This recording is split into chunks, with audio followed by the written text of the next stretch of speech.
Tafadhal Ustaz. Bismillah, alhamdulillah, wassalatu wassalamu ala rasulillah wa ala alihi wa ashabihi wa man walahu wa ba'du. Qala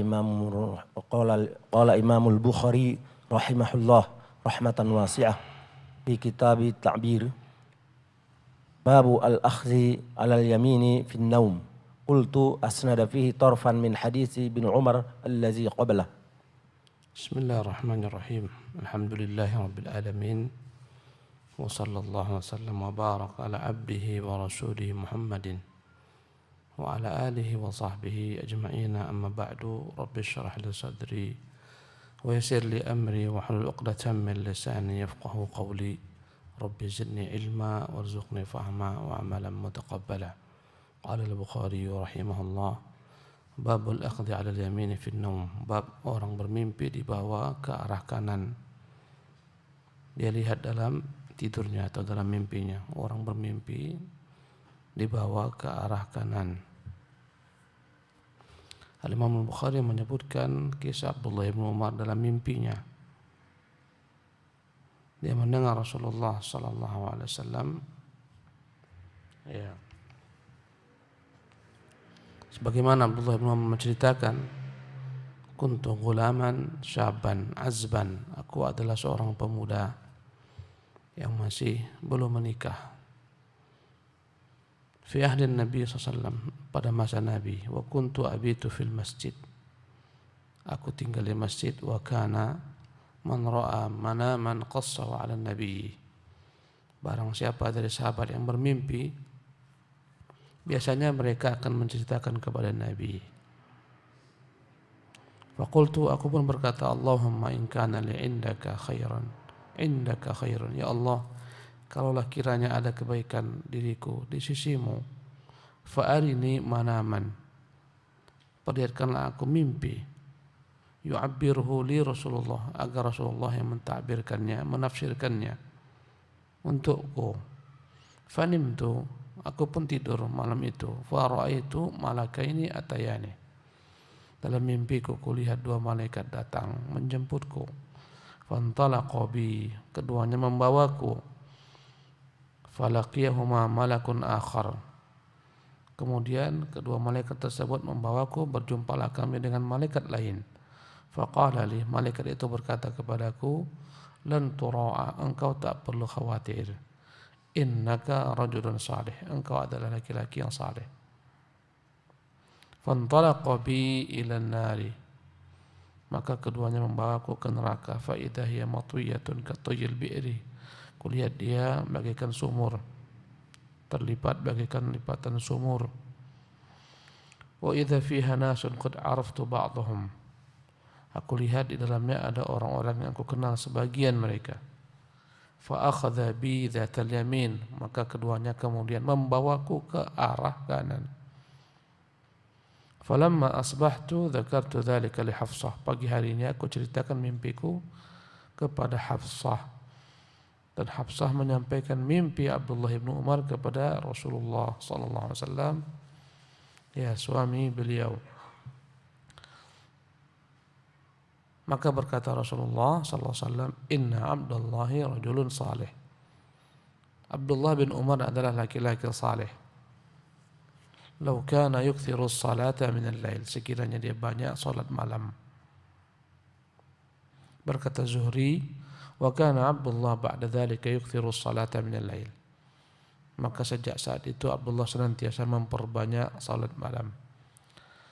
Berkata Al-Hafidz Ibnu Hajar rahimahullah tabaraka ta'ala, yu'khadhu minhu annahu man ukhidha fi manamihi, barang siapa yang dalam mimpi dia melihat dia dibawa, idza sara ala yaminihi, kalau dibawa ke arah kanan, yu'abbaru lahu bi annahu min ahli yamin, tafsirnya dia dibawa ke arah kanan bermakna dia adalah bagian daripada penduduk sebelah kanan, maksudnya penduduk surga.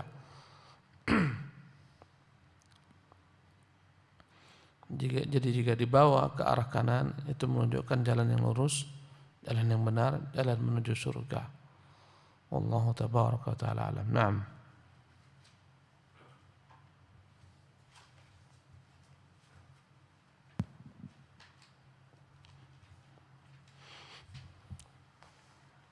babul babul qadahi fin naum.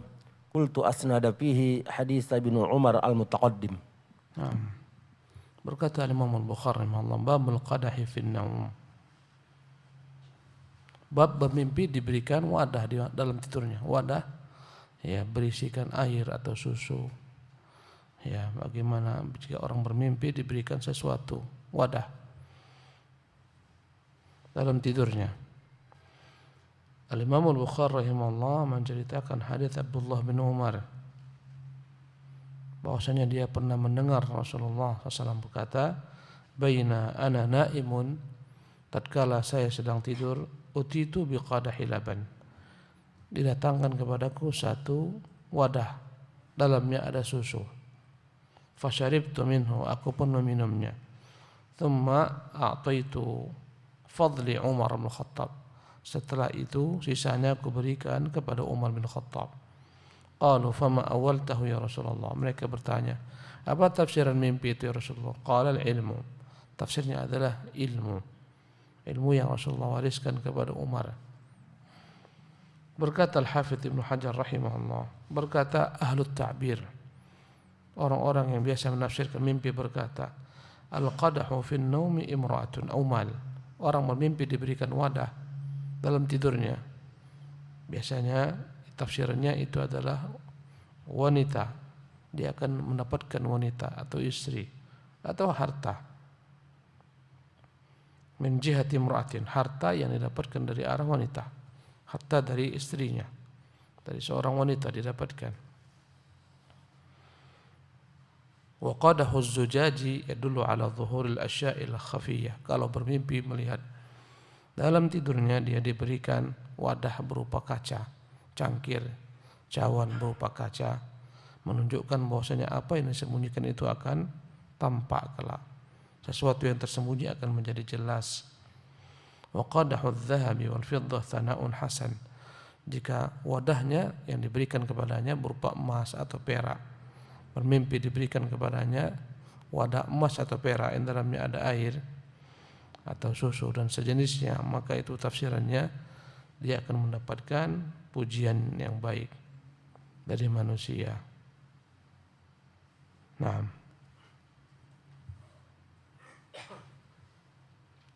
babun iza tara syai'u fil manami.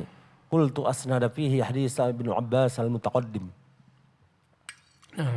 Qala Al-Bukhari rahimahullah, babun idza tara syai' fil manam. Bila seseorang melihat dalam mimpinya ada sesuatu yang terbang, apa tafsirannya? Al-Imam Al-Bukhari rahimahullah menyebutkan dalam bab ini hadis daripada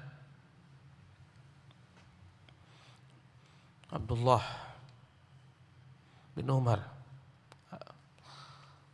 Sa'altu Abdullah bin Abbas radhiyallahu anhuma an ru'ya Rasulillah allati dzakar.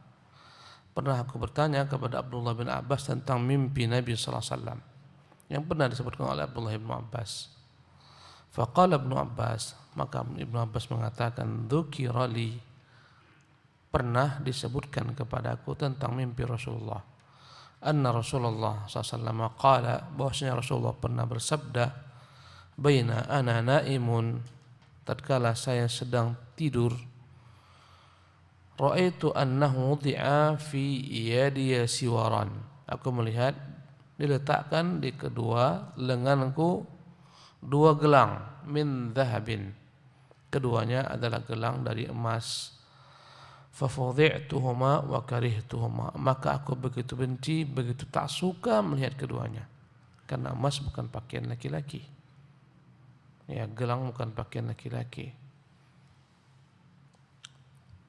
Fa'udhina li fanafakhtuhuma fatara. Diizinkan aku untuk menghembusnya. Aku hembuslah keduanya, maka keduanya pun terbang. Kedua gelang tersebut dihembuskan terbang. Fa'awaltuhuma, maka aku pun menafsirkan mimpi tersebut kadzabaini yakhrujani, kelak akan muncul dua pendusta yang mengaku dirinya adalah nabi di masa Nabi masih hidup. Faqala Ubaidullah Berkata Ubaidullah bin Abdullah bin Umar, ahaduhumal Ansi, satu pendusta itu adalah Al-Ansi, yaitu Aswad Al-Anasi atau Al-Ansi, yang muncul di Yaman, yang mengaku sebagai nabi, yang membuat fitnah besar di Yaman, yang menggiring orang untuk mengakui dirinya nabi. Dan dia orang memiliki kesaktian, dukun, banyak jinnya, sulit menaklukkannya, ya, dijaga oleh jin-jinnya. Sehingga akhirnya Fairuz Ad-Dailami dan dua orang temannya berhasil, dan atas bantuan istri, ya, dari Aswad Al-Anasi ini, yang mana istrinya adalah merupakan bagian daripada kerabat Fairuz Ad-Dailami, yang tak suka kepadanya karena dipaksa menikah dengannya, yang memberitahukan keadaan kondisi Aswad Al-Anasi. Masuklah mereka, akhirnya mereka berhasil membunuh Aswad Al-Anasi, menyampakkan kepalanya di tengah-tengah manusia ketika pagi hari. Setelah itu dikumandangkan kembali adzan sebagaimana biasa. Asyhadu an la ilaha illallah wa asyhadu anna Muhammadar Rasulullah. Terbunuh di masa Nabi SAW, Aswad Al-Anasi. Satu lagi adalah Musailama Al-Kadzab dari Bani Hanifah, yang mengaku dirinya sebagai nabi pula, yang diperangi pada masa Nabi tak sempat diperangi. Wafat Nabi SAW pada masa Abu Bakar Siddiq, dia pun diperangi. Memiliki kekuatan yang besar, para pengikut yang loyal kepadanya, banyak sekali para qurra yang terbunuh pada peperangan melawan Musailama Al-Kadzab, yang membuat Umar khawatir Quran ini akan menjadi hilang. Dengan sebab itulah Umar mengisyaratkan atau memberikan kepada Abu Bakar masukan agar Quran ditulis dengan sempurna. Kata Abu Bakar, bagaimana aku lakukan sesuatu yang tak dibuat Nabi? Kata Umar, ini kebaikan. Kita kumpulkan semua Quran, kita tulis dalam satu kitab yang sempurna. Sebelumnya berserakan pada sahabat-sahabat. Bahkan sahabat-sahabat pun menulisnya berbagai tempat, di berbagai media. Kadang di kulit-kulit, ya, kadang di batu-batu, di tulang, di semua tempat yang mereka bisa menulis. Akhirnya Allah Subhanahu wa taala bimbing Abu Bakar untuk mengikuti saran Umar. Diperintahkanlah agar Quran itu ditulis dalam satu kitab. Ini menjadi mushaf induk. Kemudian mushaf tersebut disimpan setelah Abu Bakar meninggal, disimpan oleh Umar. Ya. Tapi kala itu masih ada mushaf-mushaf lain di tangan para sahabat yang mereka tulis dengan tulisan tangan mereka sendiri, dengan tafsiran-tafsiran yang mereka buat pada, ya, Quran tersebut, mushaf tersebut. Ketika Umar meninggal, ya, mushaf ini ada disimpan oleh, ya, Hafsah.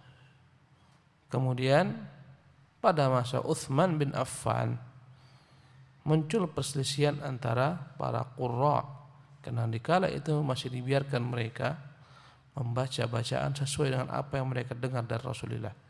Dan Quran diturunkan di atas sab'ati ahruf, 7 bentuk bacaan. Ya. Maka sebagian mereka berbeda dengan yang lain bacaannya meskipun maknanya sama. Ya. Maka sebagian mereka sudah mulai berbangga-bangga dengan bacaannya. Utsman khawatir nanti akan menjadi sebab perpecah belahan. Maka Utsman bermusyawarah dengan para sahabat. Terjadilah permusyawaratan antara Utsman, Ali dan sahabat lainnya untuk mewajibkan semua sahabat yang menulis mushaf agar dikumpulkan. Ya, dikumpulkanlah semua mushaf. Mau tak mau, suka tak suka. Di antaranya mushaf Abdullah bin Abbas. Dan dia tak suka mushafnya dikumpulkan. Kemudian di hadapan semuanya mushaf tersebut dibakar. Supaya tak lagi ada perselisihan. Supaya satu, ya, tulisan saja. Satu tulisan. Karena Quran ketika turun tak ada padanya titik dan baris. Yang ditulis para sahabat nggak ada titiknya, nggak ada antara ba, ta, itu nggak ada beda. Tha, jim, ha, kha, tak ada beda. Tak ada titik, tak ada baris. Itu datang belakangan. Ya. Pada masa Ali bin Abi Thalib mulai terdapat kesalahan-kesalahan bacaan. Maka Ali perintahkan Abul Aswad Ad-Du'ali, salah seorang ahli bahasa kala itu, untuk mengajari manusia, membuat panduan agar mereka tahu ini dibaca madhmumah, dibaca dhammah atau fathah atau kasrah. Mulailah dibuat oleh Abul Aswad Ad-Du'ali ke arah sana, titik-titik untuk membedakan panduan, dan tak sempurna. Barulah sempurna pada masa pemerintahan gubernur terbesarnya Al-Hajjaj bin Yusuf Al-Thaqafi. Abdul Malik bin Marwan menunjuk Hajjaj untuk proyek besar, memudahkan manusia membaca Quran. Inilah proyek besar Hajjaj. Di atas kezalimannya begitu besar ada kebaikannya. Maka dialah yang memerintahkan agar dibuat Quran dengan apa yang kita baca sekarang. Ada fathahnya, fathataini, dhamma, dhammatain. Itulah jasa Hajjaj yang paling besar. Semoga saja menjadi sebab meringankan kezaliman-kezaliman besarnya yang membunuh para sahabat, membunuh Abdullah bin Zubair, memberontak kepada Abdullah bin Zubair, menggantung Abdullah bin Zubair, menghancurkan Ka'bah, dan kejelekan-kejelekan yang tak dapat dihitung. Jadilah Quran sebagaimana yang kita saksikan sekarang. Kembali kepada kisah ini. Maka ditafsirkan Nabi akan keluar 2 orang pendusta. Yang satu namanya Aswad Al-Anasi di Yaman, yang kedua Musailamah Al-Kadzdzab. Banyak yang terbunuh daripada para qurra ketika memerangi Musailamah, yang membuat Umar khawatir nanti ini Quran hilang. Dengan hilangnya wafatnya para penghafal Quran. Kalaulah dibuat, maka dibuatlah Quran sebagaimana yang kita ketahui. Jadi mushaf yang ditulis oleh Utsman untuk diperbanyak adalah mushaf yang ditinggalkan oleh siapa tadi? Abu Bakar Siddiq. Utsman perintahkan agar diperbanyak mushaf ini, ditulislah mushaf ini, dikirim menjadi mushaf induk ke kota-kota besar kala itu. Dikirim ke Kufah, dikirim ke Basrah, dikirim ke Mesir. Dan tempat-tempat lainnya, sehingga disebut dengan nama Mushaf Utsmani yang ada pada kita sekarang. Yang artinya bahwasanya bentuk tulisan tersebut adalah tulisan yang ada pada masa Utsman, yang diambil daripada masa Abu Bakar Siddiq radhiyallahu anhu wa ardhahu. Kemudian berkata Al-Hafidz Ibnu Hajar rahimahullah tentang bermimpi terbang, sesuatu yang terbang. Kata beliau, berkata ahlu ta'bir, berkata orang-orang biasa menafsirkan mimpi, man ra'a annahu yatiru, barang siapa yang bermimpi dia terbang, fa in kana ila jihatis samai min ghairi ta'rijin, kalau dia naik terbang ke atas begitu saja tanpa tangga, malahu dararun, maka hal ini tidaklah membahayakan baginya. Tapi jika dia terbang ke langit, wa ghaba fis sama, lenyap dalam langit, walam yarji, tidak dia bermimpi turun ke bumi, mata, itu tafsirannya adalah dia akan meninggal. Mimpi naik ke atas langit, kemudian hilang dalam langit, tak balik-balik lagi ke bumi, tafsirannya dia akan meninggal. Menurut para ahlu ta'bir, orang-orang yang bisa menafsirkan mimpi. Ini sesuai dengan kebiasaan. Wa in raja'a afaqa min maradi, andai kata dia terbang ke langit kemudian kembali ke bumi, maka kalaulah dia sakit, niscaya akan sembuh kembali sakitnya, sembuh penyakitnya. Kalau dia tak balik-balik, meninggallah dia daripada sebab penyakit tersebut. Wa in kana yatiru 'aradan safara wa nala rif'atan biqadari tayarani, kalau bermimpi dia terbang melintang, maka itu adalah isyarat nanti dia akan mendapatkan kedudukan sesuai dengan jauh tidaknya terbangnya. Fa in kana bi janahin fa huwa malun aw sultan. Kalau dia terbang, bermimpi terbang dengan menggunakan dua sayapnya, maka tafsirannya dia akan mendapatkan harta atau kekuasaan. Yasafiru fi kanafihi, dengan itu dia akan pergi berjalan musafir kemana dia mau. Ya, wa in kana bi ghairi janah dalla 'ala at-taghriri fi ma yadkhulu fi. Kalau dia terbang tanpa sayap menunjukkan bahwasanya akan ada kemungkinan dia akan terkecoh, tertipu dalam satu urusan.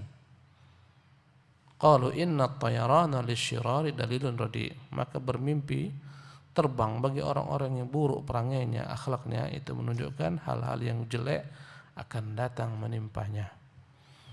Wallahu tabaraka ta'ala alam. Waktu kita sempit. Insyaallah besok kita lanjutkan lagi ya tentang tafsir mimpi-mimpi Nabi sallallahu alaihi wasallam. Bagaimana jika seorang bermimpi dia melihat sapi disembelih. Besok kita bahas kalau masih ada umur kita. Subhanakallah bihamdika asyhadu an la ilaha illa anta astaghfiruka wa atubu ilaik.